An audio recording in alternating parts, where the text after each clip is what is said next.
all of these different things, all of the kinds of information you're going to get if you take a good case, in an acute case or even in a chronic case, which takes 2 to 3 hours. But you get all of that information and you come up with a picture of a disease that involves not only just symptoms, but what characterizes those symptoms, what makes those symptoms better or worse, all those little details.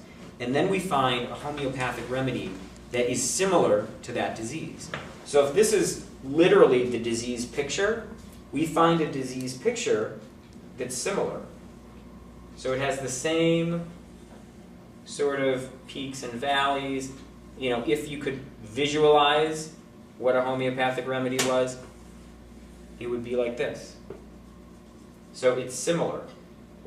And because it provokes the body to respond.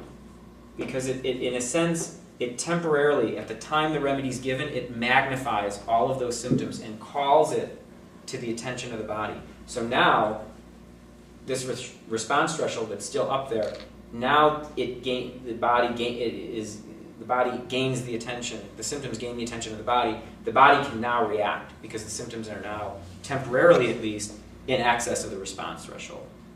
So then the same thing happens. All these symptoms just kind of go back down. And as a result, the response threshold for the future has been lowered. So the next time something comes on, the body's going to respond a little quicker. And that's a way of explaining the mechanism of how homeopathy works. What's interesting is when you give the remedy, it's a one-time, you ingest a remedy, it's under your tongue or in your system for a few seconds, and then it's gone. There's not a chemical effect that's being exerted because these remedies have been diluted so much that there's not even a chemical component of the remedy, which is why homeopathy gets attacked often, because people don't understand how it's working. But just for a moment, it intensifies those symptoms just to the point that you may not even notice it. It's not like every single symptom you have is going to get worse when you ingest the remedy. In fact, sometimes it's not even noticeable. But the body picks up on it, it reacts, and a healing reaction has been triggered that may last minutes or hours or days or weeks or months. And so you don't need to take the remedy again until these symptoms start creeping up again, and they're creeping up again, but it's still below the level, the response threshold of the body. So then you take the remedy again, gains the attention of the body responds, and you get more healing. And you just keep doing that until eventually the body's able to just kind of do it on its own, and you don't need the remedy anymore.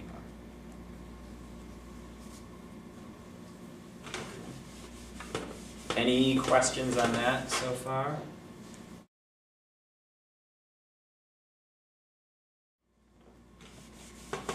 So there's a few more analogies of how this works. One is a pendulum.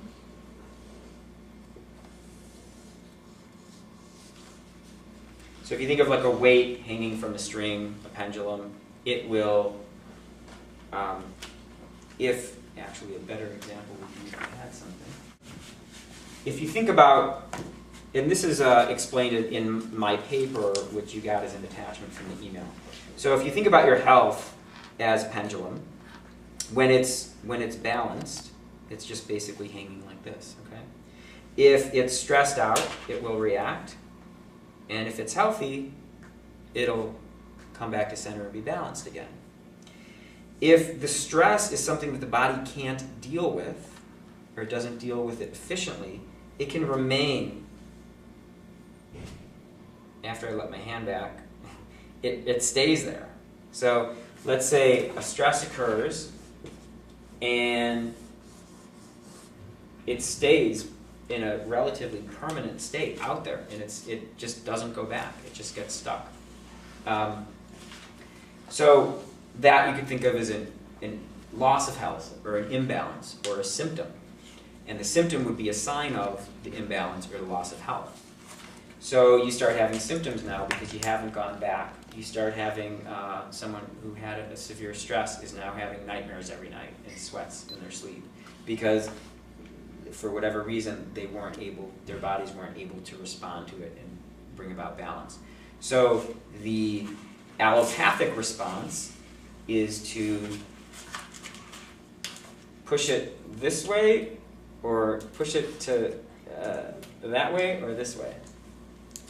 Back towards center, or further in the direction of imbalance for allopathy, conventional medicine. Imbalance. Which way? Imbalance. Further towards the imbalance? In allopathy? Toward the balance. Yeah, it's, you know, if it's out here, why not just push it back? I mean, that's what makes common sense. That's what we all know to be true.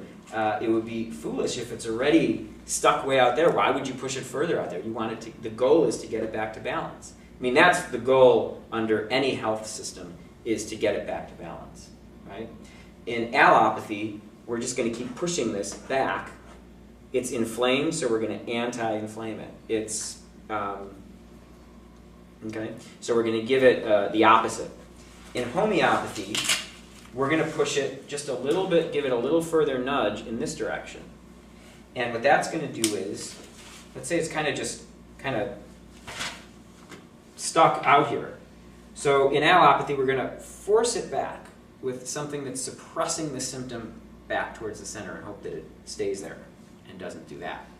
But oftentimes, it does do that. If you have headaches and you take headache medication more than a couple times a week, you're going to get what's called the rebound headache phenomenon. It's a known and accepted, in conventional medical terms, phenomenon. So you're pushing, you're suppressing it. The problem is the body responds to anything you do.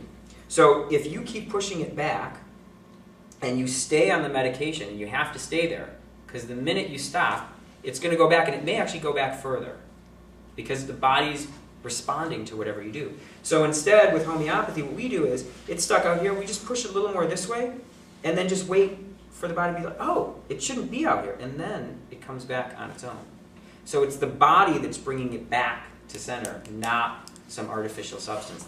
The external substance that we're giving it is actually pushing it further into the distortion that already exists, so that the body recognizes it, and the body's the one that can actually do the healing.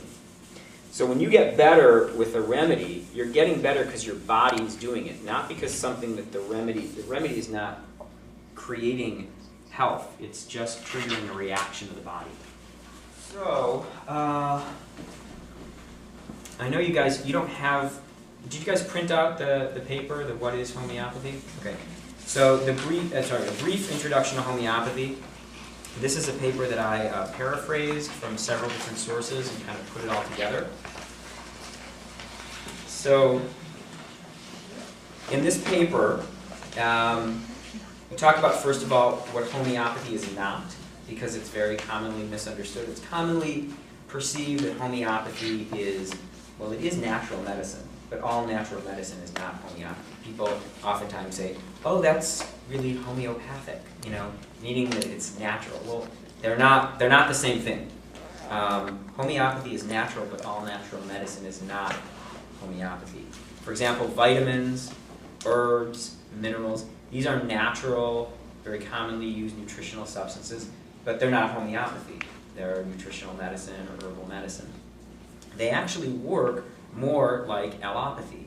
If you have a certain health condition, you may be prescribed an herb to treat that condition. That herb may very well be just the natural version of the synthetic drug, of the same drug that you would take to treat the symptom. A lot of drugs come from plants, as we know, and they're really doing the same thing that an herb is doing, but it's a more standardized control way of administering it, which is why a lot of healthcare professionals favor it, because it's been tested more regularly, because you've got the pharmaceutical industry funding that research. So you've got a lot more research that does document the safety and effectiveness of these drugs, or lack thereof. What's that? And you can bill for it. And you can bill for it, and insurance companies will pay for these things. But the point is, they're very much the same. They're working in very much the same way. The difference is, when you're taking a synthetic substance, there's oftentimes more toxicity associated with it, more side effects associated with it than an herb, those kinds of things. But they're still both working in a chemical way to try to suppress or control a symptom. Is all homeopathic remedies FDA approved? I'm just curious. Yeah, they're all, it's not that one would be and one wouldn't be, they all fall under the same FDA approval. So it's just, you take all of them all at once. And that brings up another point about, homeopathic remedies in general. We're going to talk more about what they are and how they're made, but they're diluted to the point, again, that chemically there's no constituent of the original substance left over. So why does it work? And that's been oftentimes a point of attack against homeopathy. If there's nothing in it, then obviously it's placebo. But that's looking at it from a chemical orientation. If you look at it that way, yes, there's nothing in it necessarily chemically, although there are traces. But we don't know. That's with our current understanding of chemistry. There's not necessarily a molecule of it left. But what if there's something that exists chemically that's smaller than a molecule that we don't even have the tools to perceive? It's the same thing as when Galileo asserted that the Earth was round and not flat. Conventional wisdom at the time was it's flat, and it kind of makes sense. If you look out, it doesn't look round. If you just kept walking, you'd fall off. And so when he asserted that, he came to his life met with an unhappy end, because he was asserting something that just didn't really make sense at the time. They didn't have the tools, the telescope and these other things, to perceive what was really happening. And we have to be smart enough and open-minded enough to recognize that we don't have all the tools to see everything that exists, to fully explain nature as it is. And to assume that we do is not only arrogant, but it's probably pretty ignorant. So there's some force at nature here that's at work, and we can best explain it by what I was just saying up here, which is that somehow it triggers a reaction. Whether there's an energy or an information imprint, there's something that's still contained in that substance that's triggering a reaction. But it's the same, the mechanism of action is the exact same from one homeopathic remedy to another. They all work in the exact same way. Ignatia doesn't work